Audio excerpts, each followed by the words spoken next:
Hey peeps, welcome to another video. Today it is part 3 in the McCalls 7634 sew along, and today I'll be talking you through sewing the trousers. So let's get started.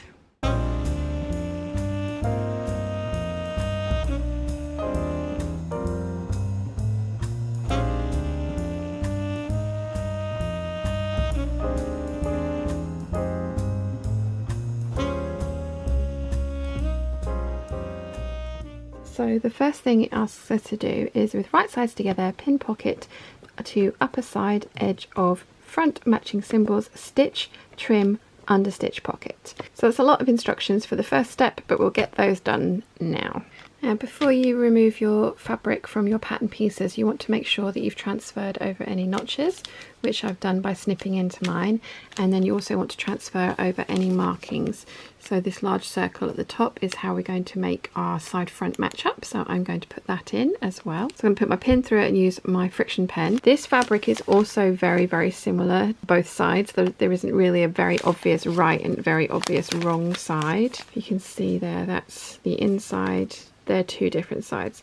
So I'm classing this as the outside, and I'm going to put a pin right way up to denote which is the right side and which is the wrong side, which will help me when I come to be putting pieces together later, because I managed to, when I started sewing the top for this last time, I put the hood on inside out because I hadn't marked my fabric. So I'm going to get all that done now. So before I took all my other pins out, I put a pin through the center of my large circle right through all the layers of fabric, and then I'm going to peel back those layers of fabric, and I'm using a Madeira magic pen because my friction pen is actually turquoise, so I am using that to mark on those two large circles. So before I take this pattern piece off, I'm going to again fold this back, and through the middle of the pocket I'm going to put on a pin. Then this is going to denote the right side of the fabric for me, and I'm going to do the same with the right side of the other pocket piece, and that will just help me make sure that I am sewing pieces together the correct way around this time. Okay, so the first step is with right sides together, pin pocket to upper side of front. So I've done that here.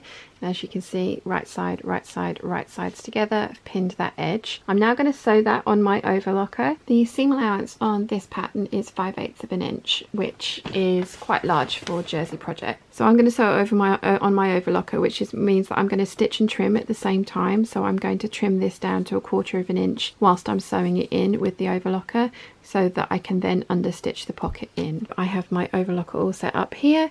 I will be aiming to keep the raw edge of the fabric on the 5/8 of an inch mark, because I know that's my seam allowance, so my blade's going to cut off excess and I will have 1/4 of an inch seam left. Okay, so I have sewn the pocket onto the trouser front, and as I said, because I did that with my overlocker, I've already trimmed, so I can miss out that step. So the next thing that I need to do is understitch the pocket, which means that we want to stitch the seam allowance to the pocket bag along this edge here, and I'm going to do that on my machine, my regular machine. I have a stretch needle in. I'm actually going to do this with a straight stitch because this is not going to need to be stretchy at any point, this piece here. I'm going to stitch this overlocked seam allowance to the pocket bag all the way around that opening, and I'm going to do that for both sides. So I have my work under the machine. I have got the seam allowance towards the pocket bag here. I've got the centre guide of my foot running along with the seam that I have sewn, and I've moved my needle 2 ticks over to the right so that I am sewing next to this centre seam, not on it. And that's just a way that I like to make sure that my top stitching is nice and even, or my understitching in this case is nice and even. So I have my understitching in place here, and that means that this seam allowance has been stitched to the pocket bag. So the next step is to take it to the ironing board and to turn the pocket to the inside, press, and then top stitch the upper edge of the front all along there to make sure that the pocket stays nice and in place. And again, you could use the same method that I've done here. You don't even need an overlocker. I'm just using my overlocker because I have one, but you can construct this entire garment on your regular sewing machine with a stretch stitch. Okay, so I have turned the pocket to the inside, I have pressed it, and I'm now going to top stitch it. I'm going to do that with my sewing machine. I tried to do it with my cover stitch. My cover stitch doesn't like to go through all of those layers, which is fair enough. So my sewing machine is, so I'm going to top stitch around this curve. So I've moved my needle back into the centre, and my toe of my presser foot is 3/8 of an inch away from the centre position of the needle. So I'm going to stitch all around this curve, keeping the curve against the edge of the toe of the presser foot, so it'll give me a nice even line of top stitching along that edge. Now that I have this edge nicely top stitched, we want to attach the side front to the pocket. So you want to match your symbols up, and then we're going to stitch the outer curved edge, making sure that we don't attach any of the trouser front. So I'll pin it and show you what it looks like. Okay, so I've pinned the side front to the pocket lining right sides together, and we've done it so that you end up with a nice smooth line here and here. And so I'm going to sew this seam on my overlocker 5/8 of an inch the whole way around. I'm going to do that for both sides. The next thing it would like us to do is pin front and pocket to side front, based upper edge and side edges, to make sure that that all stays in place for when we're sewing the side seams together and the waistband on. So I'll show you what I mean. Okay, so this is the trouser front, this is the side front, and that's the seam that we've just sewn. So we have these bits at the side which need to be basted into place for when we are sewing the front and back together. So I'm just going to make sure everything's lining up nice and flatly and pin this into place so that I can then baste it into place. We need to do this with the side edge, and we also need to do it with the top edge, or the waistband edge. And I'm leaving all my long thread tails on for now because I don't want to secure the overlocker threads, because I'm going to sew over them later, which will secure them, so I can just leave them long for now and sew them off or chop them off once they've been secured into place. So I've done the same thing. I've made sure that all the layers are lying nice and flatly, and then I'm going to pin that into place, and you should end up with something that looks like this. So you have a nice pocket, and then we're just going to baste this into place, and our seam allowance is 5/8 of an inch, so I'm going to baste it 1/4 of an inch along there and there, and I'm going to do the same for the other side. So the next few instructions pertain to the back patch pocket. I don't like how they look, so I'm not including them in my trousers. So the next thing is we're going to stitch back to front at outer leg edges, and so that's going to be pretty much as it says on the tin. Stitch the front to the back along the outer leg edges. Okay, so I have my front and back legs pinned together along the outer edge, and I've made sure that my pocket is lying nice and flatly. So I'm going to sew that at 5/8 of an inch, and I'm going to repeat for the other one. So the next step is to pin on the grosgrain ribbon centered over the side seam that you've just sewn and stitch into place. Now, I didn't find any grosgrain ribbon that I particularly liked, so guess what? I'm going to use some bias binding, and I have a trick to get this looking as centered as possible, so I'll show you that as we go. To get this bias binding to be centered over this seam, I've pressed the seam towards the back, and I'm using the raw edge of the binding up against that seam line there, and then I'm stitching in the ditch here. So it will mean that I need to do 3 lines of stitching, but it means that I have a much higher chance of getting this to be nice and straight. So I'm going to sew in this ditch all the way down to the bottom, then I'll fold it over and I'll top stitch both of those edges in place, and as I say, that should give me a fighting chance of this being nice and straight down the leg of the trouser. So once I've got the binding sewn on, I'm then going to fold it over and top stitch this edge down, and then top stitch this edge for decoration. I have on my blind hem foot because it has this guide, and I can move my needle all the way over to the left, which will give me a nice consistent line of top stitching along here. If you have an edge stitch foot or a top stitching foot, now is the time to use it. So we want to fold over the binding,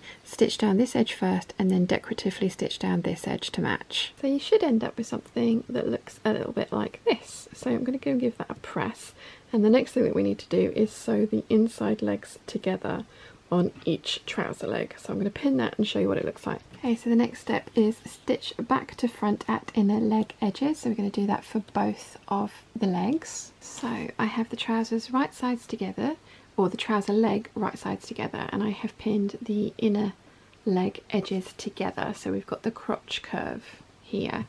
That's the waist down to the crotch curve, and it's that inner leg that I've pinned together. So I'm going to sew that on my overlocker at 5/8 of an inch. Okay, so once I've sewn the inner leg edges together, I've pressed one seam towards the back and one seam towards the front so that I can nest them in this next step.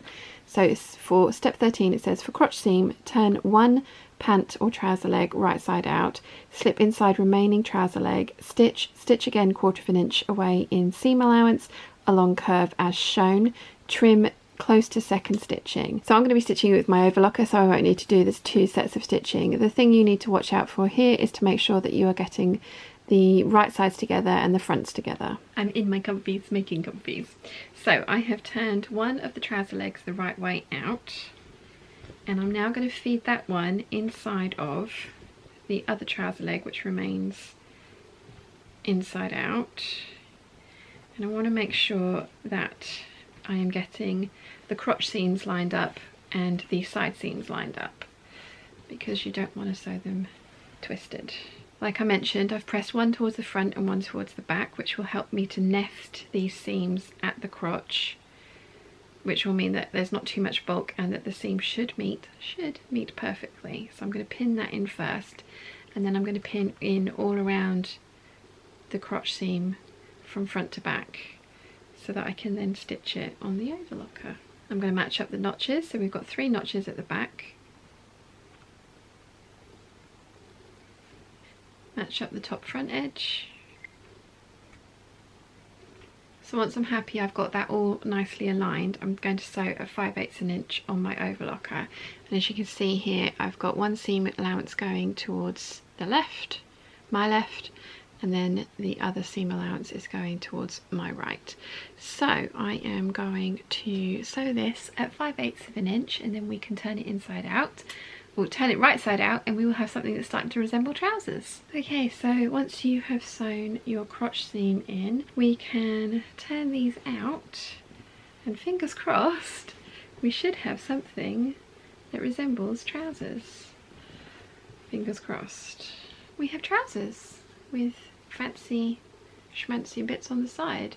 So the next thing that we need to start working on is the waistband, and the very first thing I like to do is press it in half lengthways where the fold is going to be once it's attached, just to give it some memory and to make it slightly easier to work with. So I'm going to do that now. So I have folded this wrong sides together because my pin marks my right sides, so I folded it wrong sides together along the length and then pressed it so that this is going to be the top of my waistband, and that will give me some nice memory to make sure that it behaves itself when I try and put it in later.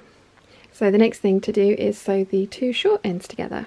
I've pinned the short sides together and I'm going to sew that together at 5/8 inch, and then we can start attaching it to our trousers. Because I'm not using ribbing for the waistband, I don't have enough length of any of the right colours to do that. I'm going to add in some 2-inch wide elastic to my waistband. So I've cut this to the length of my waist plus 1 inch, and then I'm going to overlap the edges by 1/2 inch and zigzag that down, and then I'm going to insert it into my waistband. Okay, so once we've got the elastic into the waistband, which I have here, the next step is to pin waistband to upper edge of garment, matching centres, placing squares at side seams, stitch, stretching waistband to fit, stitch again at 1/4 inch away from seam allowance, trim close to stitching, press seam towards garment. So I've actually quartered mine as I would do with an elasticated neckline. I've also marked in, or I've pinned in where the notches are. So this is the centre front, these are the sides where the squares are, this is the centre back. So I'm going to pin this into my garment and then we can go from there. Okay, so I have all the important points marked in. So I've matched up my notches, my centre front, my side seams and the back seam. And an important thing to note with the back seam is that the waistband, I've nested the seams as well, so one's going one way, one's going the other way, and then I've just matched that up with the back seam there. It's very much like my neckband tutorial. There's a lot of excess fabric that we need to get into this waistband, so you're going to want to stretch the waistband until the trousers are kind of at the same length, or the waistband is the same length as the piece of the trousers that you need to ease in. So it looks like that, and then pin, and I'm going to do that at, so I end up with usually 8 pins, but because I've matched notches as well, I'm going to have 10 pins in here. So I've got pin in my hand. There's doing this in the viewfinder is interesting as ever. So a pin in my hand, got the waistband in my thumb and forefinger, and I'm going to pull that till it becomes the same length as the trousers, and then kind of guesstimate the middle, grab that and pin that in place. And I'm going to do that all the way around, and then I'll show you how we sew this in. I'm going to sew this on my overlocker. If you find that this is too many steps for you to do in one go, you can sew it on your sewing machine first and then bring it back to the overlocker to finish it off. Or if you don't have an overlocker, you can sew it twice like the pattern recommends. So I have got, just before my back seam, I've got everything lining up nice at the edge, and I'm going to put that under the foot at an angle and get that started. Make sure my seams are sitting as nicely as possible, and I have the waistband on top here. Now again, the seam allowance is 5/8 of an inch. Don't sew over your pins, ask me how I know.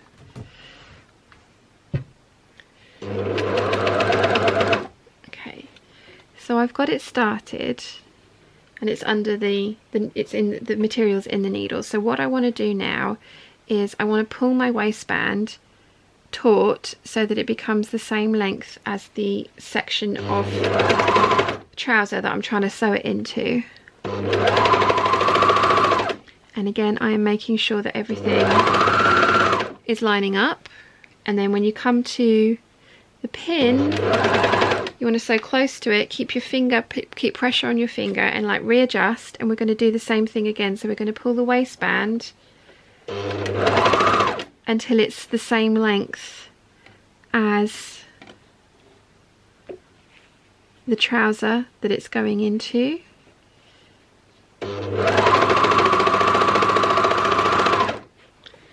And readjust. Still got my pin in there, so I don't need to worry about my finger yet. Get all of my excess threads into the right side. So this is what I mean when I said I didn't finish these excess threads off earlier. The overlocker will do that for me now. So I'm going to put my finger just after my pin. Take that out, keep pressure on with my finger, and then pull the waistband, and just the waistband, so that it's the same length as the trousers. And adjust so that I am sewing all of those raw edges together.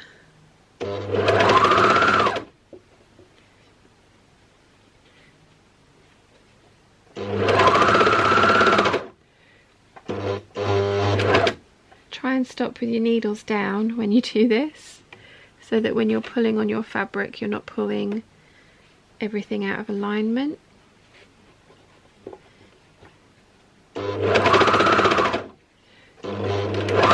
So sew up to the pin, keep pressure on, readjust, pull the waistband so it's nice and flush with the trouser.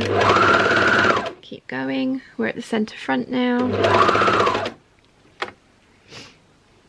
We're just going to keep doing that the whole way around. Do not sew over your pins. Again, ask me how I know. Be careful with the pocket bags. You don't want to get anything caught that you don't want to chop off the wrong piece. Again, ask me how I know. Take your time, readjust. And again, same thing. And when you're coming up towards the end, you're not going to be able to get your finger under to just pull on the waistband, so you're going to have to pull on everything. But hopefully you've spaced everything out fairly evenly, so this should work out. And then you're just going to cross over the previous line of overlocking, and you're going to sew off at an angle with a nice long thread tail that you can then bury in the seam. So I've left myself a nice long thread tail there. Okay, so This is my preferred method for finishing off my overlocking, but whichever way you like, you do. So I pull on my threads so I get a nice long thread chain and cut that off. And again, doing this in the viewfinder is interesting. So I have a needle with a fairly large eye, and I'm going to thread all of those threads into that needle, or I'm going to try. Okay, so once that's threaded onto my needle, I'm then going to go through back on myself and kind of inside of the 2 or 3 layers of fabric so that I am burying my threads. You want to go back a couple of inches. This would be a great time to have a thimble. I do not. So you want to pull that through. There we go. So take the needle off. You can see there that it's bunched up a little bit, which is kind of what we want. So I'm going to cut off this excess and then pull gently back on itself, and I've buried my thread in there. The next thing it would like us to do is to top stitch, press the seam allowance down towards the trouser and top stitch it down. Now I am going to go and try these on and see how they look and work out how long I want them so that I can hem them as well. Okay, so I've tried my trousers on and I have discovered that I need to hem them by this much. So I have drawn a line which is 4 inches up from the bottom, and I'm going to fold the raw edge up to meet that line and press it. And then I'm going to fold that up again and press it, and then top stitch this edge down, which will give me a nice heavy and thick hem on the bottom of my trousers, which will help them hang nicely. So I'm going to press up to this line first and then press again to do a rolled edge. So I drew my line, which is with a air erasable marker, so it's kind of disappearing, but I drew my 2-inch line, or 4-inch line, sorry, up, and then pressed the raw edge up to that, and then I folded the raw edge over again so it's enclosed and pressed that, so I've got a nice deep hem. So I'm going to top stitch around this edge to finish off the hem, and then I've just finished top stitching the seam allowance down into the trouser portion underneath the waistband. So I need to give the waistband a press, I need to give the crotch seam a press, and I also need to finish top stitching the hem of the trousers and give those a press, and then we're done. So I have pinned my hem in place, and I'm going to use my blind hem foot again because of that edge, and I'm going to put the edge up against this fold here, and I'm going to top stitch all the way around to finish off my trouser hem. If you have any questions at all, please let me know in the comment section down below and I will do my best to answer them for you. I am over the moon with this set. I think it's absolutely gorgeous. I'm so glad that I persevered, and I'm very glad that the Patreon peeps voted for this pattern to be a sew along. I am in love with this top. It is just the kind of top that I like because it hits on my waist, so it hits at my smallest point, but it is still quite roomy. As you all know, I love the seam work Astoria jumper, but that is a very tight fitted top. This one just has a little bit of extra room in it. It's not quite so fitted, it's not quite so figure hugging, and it just feels a little bit more relaxed. I like the hood, although I very much doubt I will ever wear the hood up because I do look like something out of Lord of the Rings with it up. My precious. But I like that design. I like it that it has the hood.